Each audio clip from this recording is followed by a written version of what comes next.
পরশুরামদের বাড়িতে প্রতিবেশিনী বর্ণালী আসে আর বলে দুজন লোক বাজারের থলি নিয়ে এসেছিল শিবপ্রসাদের ঘর খুঁজতে।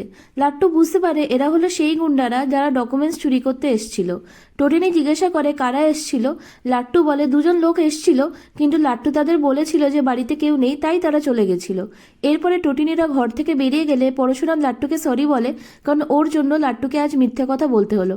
লাট্টু বলে আমি তো সত্যি বলেছি যে লোকগুলো এসেছিল আর তারপরে চলেও গিয়েছিল, শুধু মাঝখানে আমার সুপার হিরো পরশুরামের কথা বলিনি। অন্যদিকে আরাধ্যা বাড়িতে এসে জানায় যে সে টোটিনিকে হাজারবার বোঝানোর পরেও কিছুতেই কর্ণর সাথে আপোষ করতে রাজি হচ্ছে না। ত্রিপর্ণা বলে তাদেরকে টাকার লোভ দেখালে কেমন হয়। আরাধ্যা বলে যে তাতে কোনো কাজ হবে না, কারণ তাদের প্রবল আত্মসম্মান বোধ, যতই কীটপতঙ্গের মতো বেঁচে থাকুক না কেন। এর মধ্যে দীপালি আসে আর তার এই কথার প্রতিবাদ করে, বলে যে তবুও তারা সুখে আছে। এরপরে ভানু কথায় কথায় সকলকে জানায় যে কর্ণ শিবপ্রসাদের বাড়িতে খানা তল্লাশি করার জন্য দুজন গুন্ডা পাঠিয়েছিল, তারা মিসিং।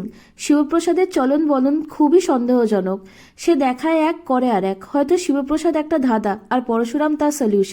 এটা শুনে আরাধ্যা টোটিনিকে কল করে আর জিজ্ঞাসা করে দুজন গুন্ডার কথা যাদেরকে কর্ণ পাঠিয়েছিল। টোটিনি এটা শুনে খুবই রেগে যায় আর বলে যে তোরা কি মানুষ না অন্য কিছু, আর কত নিচে নামবি তোরা? তোর শ্বশুরমশাইয়ের পাঠানোর গুন্ডার খবর আমরা জানি না। আরাধ্যা তখন টোটিনিকে বলে পরশুরামের আচরণ খুবই সন্দেহজনক, যা শুনে টোটিনি আরও রেগে যায়।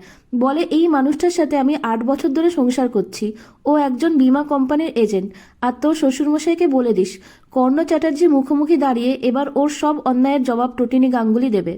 ভানু তখনও বাড়ির লোকজনকে নিয়ে উত্তর খুঁজে চলেছে যে যতবারই কর্ণ শিবপ্রসাদের ক্ষতি করার জন্য গুন্ডা পাঠাচ্ছে তারা মিসিং হয়ে যাচ্ছে, যেমন আরাধ্যার বরণের দিনকে বাউন্সাররা মিসিং হয়েছিল। অন্যদিকে টোটিনিকে শান্ত করার চেষ্টা করছিল পরশুরাম। টোটিনি লাট্টুকে দুটো লোকের কথা জিজ্ঞাসা করলে লাট্টু আবারও একই উত্তর দেয়। টোটিনি এরপরে পরশুরামকে সেই বাউন্সারদের কথা আর রক্তের দাগের কথা জিজ্ঞাসা করে। পরশুরাম বলে সব অঙ্কের উত্তর মিলিয়ে কি লাভ, তুমি বেশি টেনশন নিয়ে ফেলছো, আর স্ট্রেস নিও না, এই বলে কথাটা ঘুরিয়ে দেয়।